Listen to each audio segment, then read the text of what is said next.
Hello students, I am Akriti Srivastava, an assistant professor in Dayal Group of Institution. This is your lecture 2. Today we are going to start a new topic of subject Banking Operation Management.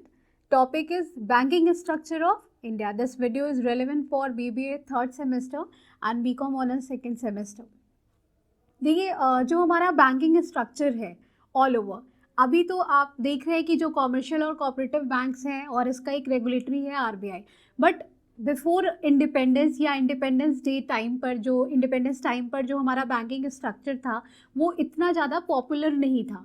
उस time हमारा banking structure एक individual business form की तरह था जिसमें लोग बहुत easily आपस में ट्रांजेक्शन करते थे अनप्रोडक्टिव मेथड से, मतलब कुछ मैनेज्ड नहीं था. देखिए उस टाइम क्या था कि जो छोटे छोटे बैंक्स थे उनका सारा जो मैनेजमेंट था वो अनस्क्रपलस था, उसमें कुछ भी ऑर्गेनाइज तरीके से नहीं होता था, ना प्रोडक्टिव मेथड देखा जाता था. सो दैट्स वाई उसके बाद जब इतनी सारी प्रॉब्लम्स को फेस किया गया तो देन ये डिसाइड हुआ कि नहीं, कुछ होना चाहिए, इस पे हमें इस स्टेप पर कुछ लेना चाहिए स्टेप, जिससे कि हमारा जो बैंकिंग मेथड है, जो प्रोसीजर है वो स्ट्रांग हो और जो भी लोग इसमें प्रोसेस कर रहे हैं, जो स्टेप्स ले रहे हैं वो प्रोडक्टिव हो. देन क्या हुआ कि दो इम्पॉर्टेंट मेथड इसमें ऑर्गेनाइज किए गए. सबसे नंबर 1 था बैंकिंग रेगुलेशन एक्ट बना. बैंकिंग रेगुलेशन एक्ट सारे बैंकिंग को आपस में एक रेगुलेटरी से जोड़ने का एक मेथड था. तो ये सबसे पहला स्टेप था इसका, banking regulation act. Second number पे हमारा था nationalisation of RBI, reserve bank of India का नेशनलाइजेशन होना. ये दोनों एक बहुत ही मेजर पॉइंट्स थे उस टाइम के. आज भी हमारा जो स्ट्रक्चर ऑफ बैंक है ये चल तो रहा है, लेकिन ये दो तरीके से चलता है. एक ऑर्गेनाइज्ड वे है और दूसरा अनऑर्गेनाइज्ड है. तो पहले हम ऑर्गेनाइज्ड की बात ना करके अनऑर्गेनाइज्ड की बात करते हैं, क्योंकि अनऑर्गेनाइज्ड अगर आप समझ लेते हैं तो आपको पता चल जाएगा कि उसके क्या डिफ़ॉल्ट्स हैं और हमें ऑर्गेनाइज्ड में उसमें क्या क्या प्रॉफिट और एडवांटेज मिलते हैं. तो अनऑर्गेनाइज्ड जो बैंकिंग मेथड है उसमें दो तरीके के मेथड्स यूज़ होते हैं. नंबर 1 है आपका इंडिजिनस बैंकर एंड नंबर 2 है मनी लेंडर्स. जो हमारे इंडिजिनस बैंकर्स हैं और मनी लेंडर्स हैं ये हमारे अनऑर्गेनाइज्ड बैंकिंग मेथड्स के पार्ट होते हैं. और जो ऑर्गेनाइज्ड बैंकिंग मेथड है वो आप वेल नोन है, उसमें आरबीआई है, कॉमर्शियल बैंक है, कोऑपरेटिव बैंक्स हैं, रीजनल रूरल बैंक्स हैं, नाबार्ड है एंड लैंड डेवलपमेंट बैंक. ये सारे बैंक जो आते हैं ये ऑर्गेनाइज्ड बैंकिंग में आते हैं. लेकिन अनऑर्गेनाइज्ड क्या था? Indigenous banker and money lenders, जो लोग पैसे अपने बिजनेस उनका सेटअप होता है उसके थ्रू आपको देते हैं. नंबर 1 है अनऑर्गेनाइज्ड में इंडिजिनस बैंक्स. क्या होते हैं ये इंडिजिनस बैंक्स? देखिए क्या था कि ये जो इंडिजिनस बैंक्स होते हैं ये एक इंडिविजुअल बिजनेस होते हैं जो आपको आपकी प्रॉपर्टी के थ्रू और एक सिक्योरिटी लेकर पैसे देते हैं बदले में. तो ये जो बैंक है इसमें पहले के टाइम में आपने सुना होगा साहूकार वगैरह होते थे, महाजन है, सेठ है, ये लोग पैसे देते थे कुछ आपकी प्रॉपर्टी वगैरह एज ए सिक्योरिटी रख के. लेकिन काम तो वही था, बैंक भी यही करता है, बैंक आपको लोन वगैरह प्रोवाइड करता है डॉक्यूमेंट्स आपके रख के, तो वही काम ये भी करते थे. लेकिन इनका तरीका जो होता है वो बहुत ही ऑर्गेनाइज्ड नहीं है, ना प्रोडक्टिव है. ये जब आपको पैसा देते हैं तो उसमें इनका ये भी नहीं देखना होता कि जो इन्होंने पैसे दिए हैं क्या वो प्रोडक्टिव है, क्या वो प्रोडक्टिव तरीके के लिए यूज़ होंगे, क्या जो आपने सिक्योरिटी दी है वो उसके लिए रिलायबल है, सही है. तो ये सब चीज़ें ध्यान नहीं दी जाती थी और पूरी तरह से अनऑर्गेनाइज्ड रहती हैं. दैट्स वाई ये इतना एडवांटेजेबल हमारे लिए नहीं है. लेकिन बैंकिंग का ये भी एक पार्ट है, अगर इसमें हमारा जो रेगुलेटरी अथॉरिटी है वो सपोर्ट करता है तो आपका ये पार्ट भी थोड़ा सा पावरफुल बनेगा. Meaning of indigenous banker. Indigenous bankers are individual और private firm which receive deposit and give loans and thereby operate as banks. इसमें क्या होता है, इनकी एक्टिविटीज रेगुलेटेड नहीं होती है, सबसे इनका मेन पॉइंट ये है. अब इसमें टाइप्स आते हैं, कई तरीके के होते हैं. तो mainly 3 type of indigenous bankers होते हैं. नंबर 1 है जिनका मेन बिजनेस बैंकिंग होता है, भाई वो बैंकिंग प्रोसेस पर चलते हैं, तो वो अपना मेन तरीके से जो बैंकिंग का रेगुलेशन होता है उसको फॉलो करते हुए आपके साथ डील करते हैं. दूसरे होते हैं जो बैंकिंग बिजनेस तो करते हैं, साथ में कंबाइन कर देते हैं ट्रेडिंग कमीशन को भी, कि भाई वो आपके साथ एक कमीशन वाला जो वर्क है उसको भी कंटिन्यू रखते हैं. तीसरा जो तरीका होता है दैट इज जो मेनली ट्रेडर्स होते हैं और कमीशन एजेंट्स होते हैं. ये भी एक इंडिजिनस बैंकर होते हैं, ये भी तो आपको प्रॉफिट प्रोवाइड करते हैं और पैसे भी प्रोवाइड करते हैं। तो ये 3 टाइप मेनली इंडिजिनस बैंकर्स के होते हैं। फंक्शंस ऑफ इंडिजिनस बैंकर, क्या फंक्शन है इंडिजिनस बैंकर का? Number 1, accepting deposit. जो भी डिपॉजिट आपके पास है, वो जो पब्लिक है हमारी, उनका जो डिपॉजिट है वो उसको एक्सेप्ट करते हैं। 2 तरीके होते हैं, 2 टाइप्स है कि वो किस तरीके से आपके डिपॉजिट को एक्सेप्ट करते हैं। नंबर 1 है the deposit which are repayable on demand, मतलब कि आपने उनके पास अपना कोई डिपॉजिट सबमिट किया है, अगर आपकी डिमांड है तो वो आपको उसको रीपे करेंगे। सेकंड होता है उनका the deposit which are repayable after a fixed period. एक फिक्स पीरियड के लिए आपने उनके पास डिपॉजिट किया कि भाई हमने 3 से 4 साल के लिए, 3 to 4 ईयर के लिए आपके पास अपना डिपॉजिट सबमिट किया है, तो आप वो फिक्स पीरियड के बाद अपना जो डिपॉजिट है वो उनसे वापस ले सकते हैं और वो आपको वापस दे सकते हैं।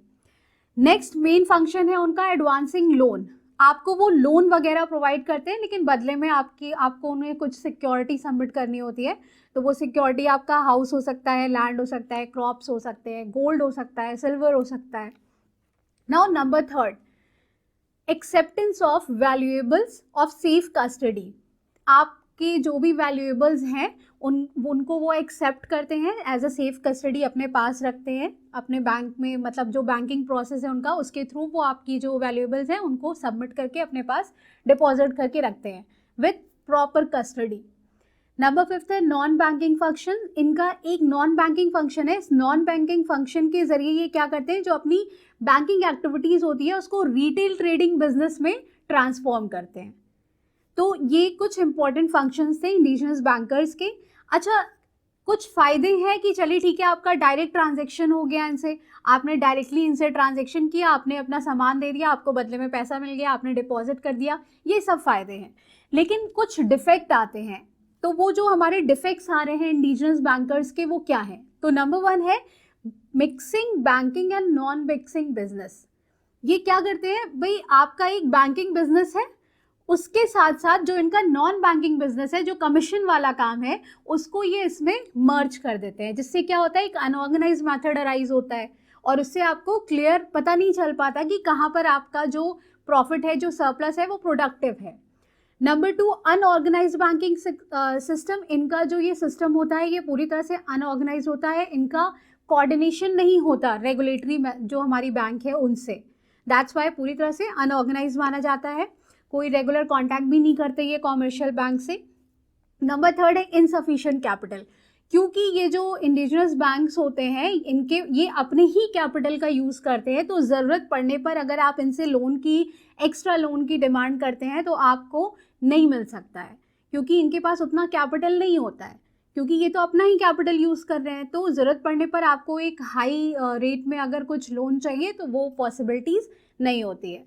नेक्स्ट है डिफेक्टिव लेंडिंग। डिफेक्टिव लेंडिंग का मतलब है कि ये क्योंकि कोई साउंड प्रिंसिपल्स फॉलो नहीं करते, तो जो भी पैसे देते हैं उसमें कहीं ना कहीं प्रॉब्लम्स होती हैं, इनके जो भी रूल्स एंड रेगुलेशन होते हैं, तो इनकी लेंडिंग भी डिफेक्टिव मानी जाती है। Number 6, unproductive loan. ये आपको लोन ज़रूर पास कर देते हैं, लेकिन ये चेकआउट नहीं करते कि जो आपने लोन लिया है, जिस पर्पज़ के लिए लोन लिया है, वो पर्पज़ आपका प्रोडक्टिव है या नहीं। नेक्स्ट है हायर इंटरेस्ट रेट। सबसे बड़ी बात कि ये इंटरेस्ट आपको देते तो हैं लोन, लेकिन इनके इंटरेस्ट रेट बहुत हायर होते हैं। मतलब आप नॉर्मल की तुलना में, अगर नॉर्मल में कंपैरिजन करेंगे, तो ये जो इंडिजिनस बैंक होते हैं इनके जो रेट ऑफ इंटरेस्ट होते हैं ये बाकी बैंक्स की तुलना में बहुत हाई होते हैं। नंबर 8 है एक्सप्लॉयटेशन ऑफ कस्टमर। क्योंकि इनका कोई रेगुलेटरी से लेना देना नहीं है, रेगुलेटरी अथॉरिटी से मिले हुए नहीं होते हैं, दैट्स वाई ये कस्टमर्स का बहुत एक्सप्लॉयटेशन कर सकते हैं, इनके अंडर हाथ में होता है। क्योंकि कोई रेगुलेटरी मेथड तो है नहीं इनका, ना इनका कोई रेगुलर कॉमर्शियल बैंक से कनेक्शन होता है कि भाई आपने रेगुलर कुछ कनेक्शन किया और कुछ सिक्योरिटी हो रही है, सो दैट्स वाई इनके हैंड में है, तो एक्सप्लॉयटेशन ऑफ कस्टमर ऑब्वियस हो जाता है। नंबर 9 है discouragement of bill market. Discouragement of bill market इसलिए है क्योंकि bulk of their business is based on cash transaction, और जब कैश ट्रांजेक्शन है तो उसमें बिल का कोई ये यूज़ नहीं करते हैं, तो बहुत सारे चांसेस हैं कि भाई बिल मार्केट का इसमें डिस्करेजमेंट होगा। नंबर 10 है सीक्रेसी ऑफ अकाउंट। क्योंकि ये वर्नाकुलर मेथड फॉलो करते हैं अकाउंटिंग सिस्टम का, दैट्स वाई इनके अकाउंट्स में सीक्रेसी देखी जा सकती है। No control of reserve bank. Number 10, reserve bank का इन पर कोई कंट्रोल नहीं है because they are the private banking sector and indigenous banks है और इनका कॉमर्शियल बैंक से कोई लेना देना नहीं है। रेगुलेटरी अथॉरिटी हमारी आरबीआई होती है, तो इनका किसी भी तरीके से रिजर्व बैंक के थ्रू कोई कंट्रोल नहीं है। ये मतलब फ्री है अपनी चीज़ों को, अपनी शर्तों को रखने के लिए। Now suggestions for reform. जो हमारे इंडिजिनस बैंक हैं, हमने बता दिया कि भाई इनके क्या फ़ायदे हैं आपको और इनके क्या आपको मतलब डिफेक्ट्स भी हो रहे हैं। तो दोनों में कुछ सजेशंस हैं, अगर इनको इम्प्लाई कर दिया जाता है तो फिर कोई आपको नुकसान नहीं है इसमें। तो इसमें नंबर 1 सजेशन है, the indigenous bankers should be directly link with the reserve bank. अगर वो आपस में प्राइवेट में लिंक होते हैं तो फिर वो रेगुलेटरी नहीं होता वहाँ पे, तो वो अपने तरीके से वर्क करते हैं। लेकिन अगर वो रिजर्व बैंक से लिंक हो जाते हैं तो फिर आपके लिए उसमें एडवांटेज है, क्योंकि वो according to the rules work करेंगे। Number 2, the indigenous bank should separate their non banking business from banking business. उन्हें अपने नॉन बैंकिंग बिजनेस को बैंकिंग बिजनेस से सेपरेट रखना चाहिए। Number 3, reorganise their banking business on modern lines. जो हमारी आज की जितनी भी रिक्वायरमेंट्स हैं, मॉडर्न तरीके हैं, उनके थ्रू उनको अपनी री बैंकिंग जो मेथड्स हैं उनको फॉलो करना चाहिए। Number 4, wasteful competition between the indigenous bankers and the commercial bank should be ended. जो हमारा ये आज का कंपटीशन है, इंडिजिनस बैंक्स और कॉमर्शियल बैंक आपस में एक कंपटीशन है और ये पूरी तरह से वेस्ट है, इसको खत्म हो जाना चाहिए।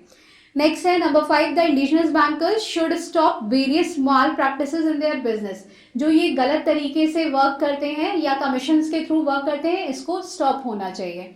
Number 6, bankers book evidence act should be extended. जो बैंकर्स बुक एविडेंस एक्ट है, इसको एक्सटेंड करने की ज़रूरत है। नंबर 7 है, they should be members of an association. इन्हें भी एसोसिएशन का मेंबर होना चाहिए। नंबर 8 है, the reserve bank should supervise and inspect the conduct of indigenous bankers. Reserve bank को जो हमारे इंडिजिनस बैंकर्स हैं और बैंक है उनको सुपरवाइज करना चाहिए। नंबर 9 है, the banking commission 1972 in its report suggested that the best way to control the business of indigenous bankers should be through commercial banks। जो आज इनके थ्रू मतलब इनके द्वारा ये बताया गया है कि जो इंडिजिनस बैंक्स हैं, अगर एक बेस्ट तरीका है तो उनको अगर कॉमर्शियल बैंक के थ्रू रेगुलेट किया जाए तो ये एक सही तरीका होगा। और हमारे अकॉर्डिंग भी अगर हमारे जो इंडिजिनस बैंकर्स हैं उनसे हमें कोई लॉस नहीं होगा अगर उसे कॉमर्शियल बैंक के थ्रू इम्प्लाई किया जाए। भाई उन्हें भी वो फैसिलिटीज़ दी जाए, उन्हें भी वो रेगुलेशंस दिए जाए, तो आपको सेम रूल मिलेगा जो हर बैंक्स में है, तो इससे आपको भी कोई डिसएडवांटेज नहीं होगा। Indigenous banks then to abolish it together. So class, आपको इससे समझ में आता है कि हमारा जो इंडिजिनस बैंकिंग सिस्टम है वो एक तरीके से वर्क तो कर रहा है बट पूरी तरह से रेगुलेटरी अथॉरिटी के थ्रू नहीं है। दैट्स वाई वो हमारे लिए उतना एडवांटेज नहीं है जितने कॉमर्शियल और कोऑपरेटिव बैंक्स हैं। So thank you class, see you soon in the next lecture.